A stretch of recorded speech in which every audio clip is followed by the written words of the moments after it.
The book of 2 Samuel. 2 Samuel chapter 1. After the death of Saul, when David had returned from defeating the Amalekites, David remained 2 days in Ziklag.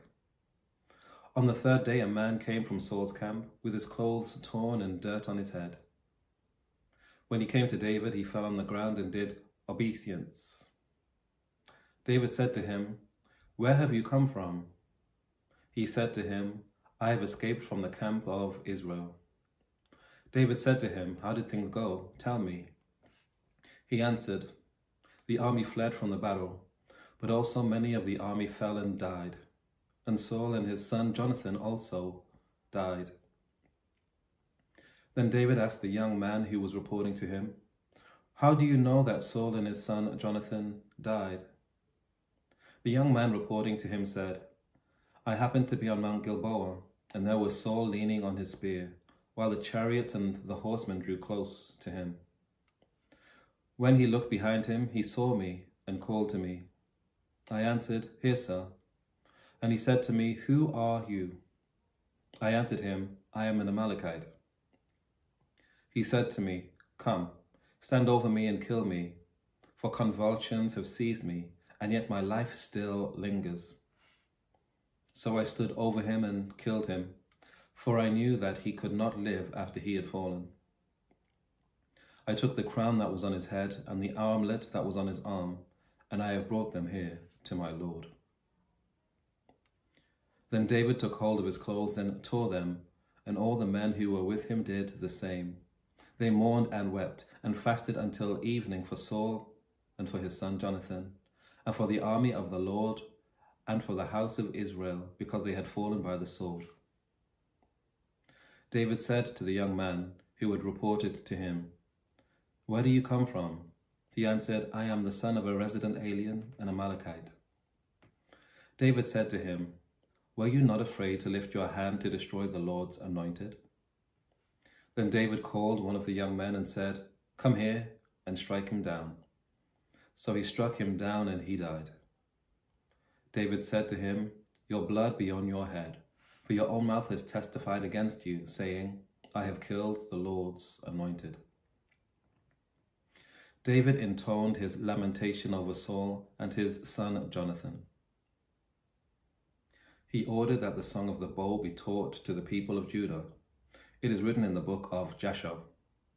He said, "Your glory, O Israel, lies slain upon your high places. O, the mighty have fallen.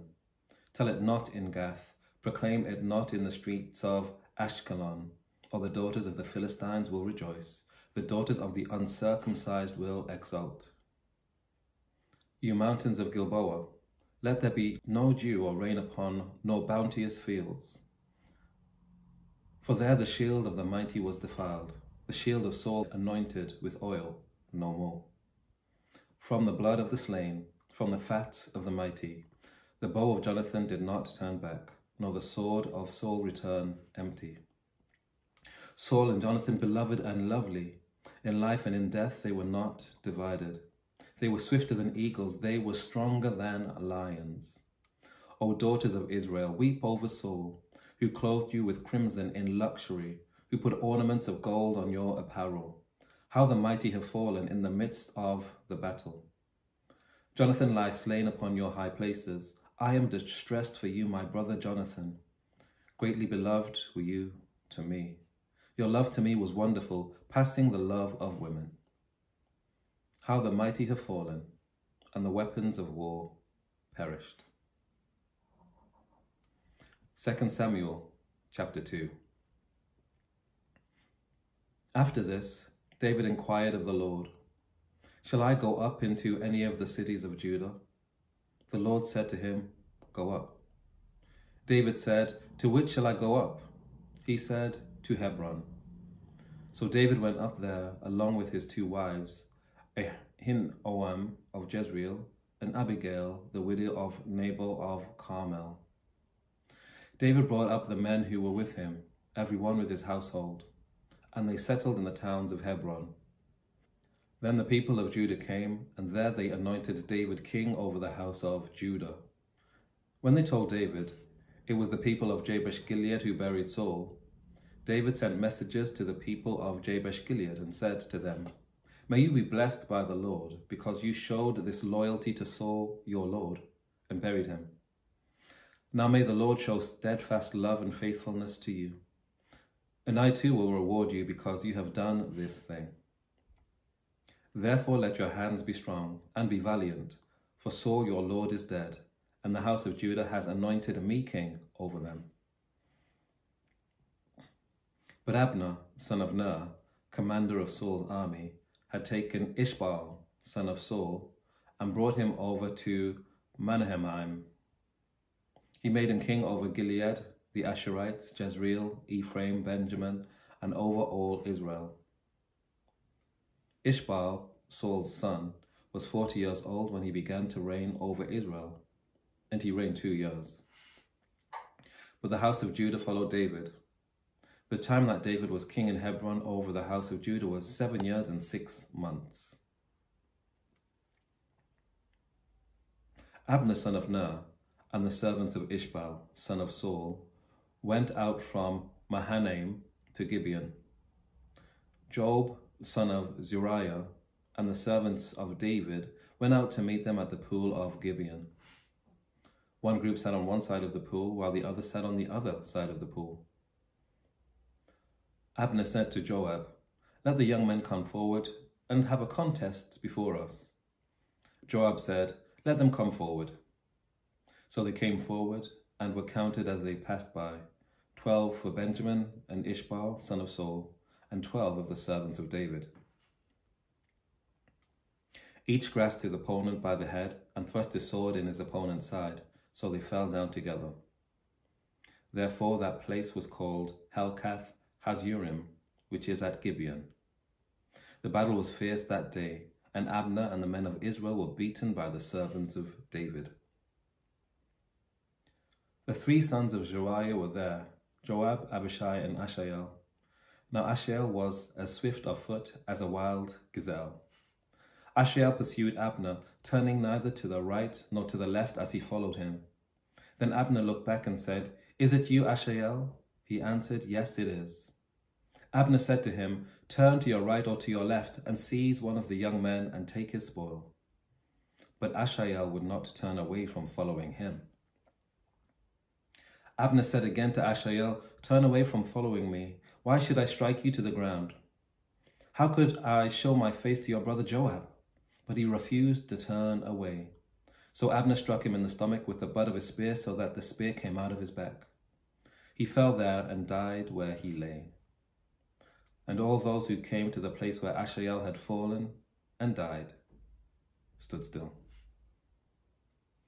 But Joab and Abishai pursued Abner. As the sun was going down, they came to the hill of Ammah, which lies before Giah, on the way to the wilderness of Gibeon. The Benjaminites rallied around Abner and formed a single band. They took their stand on top of the hill. Then Abner called to Joab, "Is the sword to keep devouring forever? Do you not know that the end will be bitter? How long will it be before you order your people to turn from the pursuit of their kinsmen?" Joab said, "As God lives, if you had not spoken, the people would have continued to pursue their kinsmen, not stopping until morning." Joab sounded the trumpet, and all the people stopped. They no longer pursued Israel or engaged in battle any further. Abner and his men traveled all that night through the Arabah. They crossed the Jordan, and, marching the whole forenoon, they came to Mahanaim. Joab returned from the pursuit of Abner, and when he had gathered all the people together, there were missing of David's servants 19 men besides Asahel. But the servants of David had killed of Benjamin 360 of Abner's men. They took up Asahel and buried him in the tomb of his father, which was at Bethlehem. Joab and his men marched all night, and the day broke upon them at Hebron. 2 Samuel chapter 3. There was a long war between the house of Saul and the house of David. David grew stronger and stronger, while the house of Saul became weaker and weaker. Sons were born to David at Hebron. His firstborn was Amnon of Ahinoam of Jezreel. His second, Chileab of Abigail, the widow of Nabal of Carmel. The third, Absalom of Maacah, daughter of King Talmai of Jeshurun. The fourth, Adonijah, son of Haggith. The fifth, Shephatiah, son of Abital. The sixth, Ithream, of David's wife, Eglah. These were born to David in Hebron. While there was war between the house of Saul and the house of David, Abner was making himself strong in the house of Saul. Now Saul had a concubine whose name was Rizpah, daughter of Aiah. And Ishbaal said to Abner, "Why have you gone into my father's concubine?" The words of Ishbaal made Abner very angry. He said, "Am I a dog's head for Judah? Today I keep showing loyalty to the house of your father Saul, to his brothers and to his friends, and have not given you into the hand of David. And yet you charge me with a crime concerning this woman. So may the Lord do to Abner, and so may he add to it. For just what the Lord has sworn to David, that will I accomplish for him, to transfer the kingdom from the house of Saul and set up the throne of David over Israel and over Judah, from Dan to Beersheba." And Ishbaal could not answer Abner another word, because he feared him. Abner sent messengers to David at Hebron, saying, "To whom does the land belong? Make your covenant with me, and I will give you my support to bring all Israel over to you." He said, "Good, I will make a covenant with you. But one thing I require of you. You shall never appear in my presence unless you bring Saul's daughter, Michal, when you come to see me." Then David sent messengers to Saul's son, Ishbaal, saying, "Give me my wife, Michal, to whom I became engaged at the price of 100 foreskins of the Philistines." Ishbaal sent and took her from her husband, Paltiel, son of Laish. But her husband went with her, weeping as he walked behind her all the way to Barium. Then Abner said to him, "Go back home." So he went back. Abner sent word to the elders of Israel, saying, "For some time past you have been seeking David as king over you. Now then, bring it about, for the Lord has promised David, 'Through my servant David I will save my people Israel from the hand of the Philistines and from all their enemies.'" Abner also spoke directly to the Benjaminites. Then Abner went to tell David at Hebron all that Israel and the whole house of Benjamin were ready to do. When Abner came with 20 men to David at Hebron, David made a feast for Abner and the men who were with him.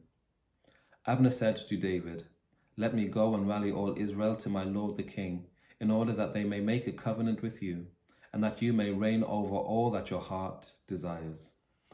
So David dismissed Abner, and he went away in peace.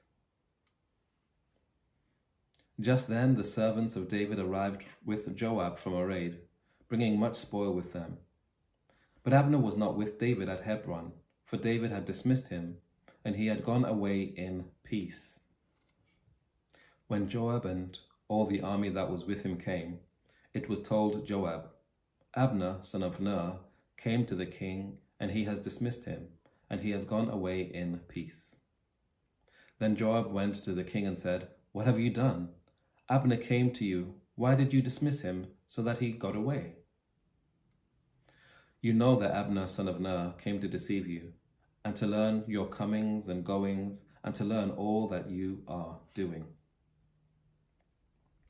When Joab came out from David's presence, he sent messengers after Abner, and they brought him back from the cistern of Sirah. But David did not know about it. When Abner returned to Hebron, Joab took him aside in the gateway to speak with him privately, and there he stabbed him in the stomach. So he died for shedding the blood of Asahel, Joab's brother. Afterward, when David heard of it, he said, I and my kingdom are forever guiltless before the Lord for the blood of Abner, son of Ner. May the guilt fall on the head of Joab and on all his father's house. And may the house of Joab never be without one who has a discharge, or who is leprous, or who holds a spindle, or who falls by the sword, or who lacks food. So Joab and his brother Abishai murdered Abner because he had killed their brother Asahel in the battle at Gibeon. Then David said to Joab and to all the people who were with him, "Tear your clothes and put on sackcloth and mourn over Abner." And King David followed the bier. They buried Abner at Hebron. The king lifted up his voice and wept at the grave of Abner, and all the people wept. The king lamented for Abner, saying, "Should Abner die as a fool dies? Your hands were not bound, your feet were not fettered. As one falls before the wicked, you have fallen." And all the people wept over him again. Then all the people came to persuade David to eat something while it was still day. But David swore, saying, "So may God do to me and more if I taste bread or anything else before the sun goes down." All the people took notice of it, and it pleased them, just as everything the king did pleased all the people. So all the people and all Israel understood that day that the king had no part in the killing of Abner, son of Ner. And the king said to his servants, "Do you not know that a prince and a great man has fallen this day in Israel? Today I am powerless, even though anointed king. These men, the sons of Zeruiah, are too violent for me. The Lord paid back the one who does wickedly in accordance with his wickedness." Take care. God bless. I'll see you next time.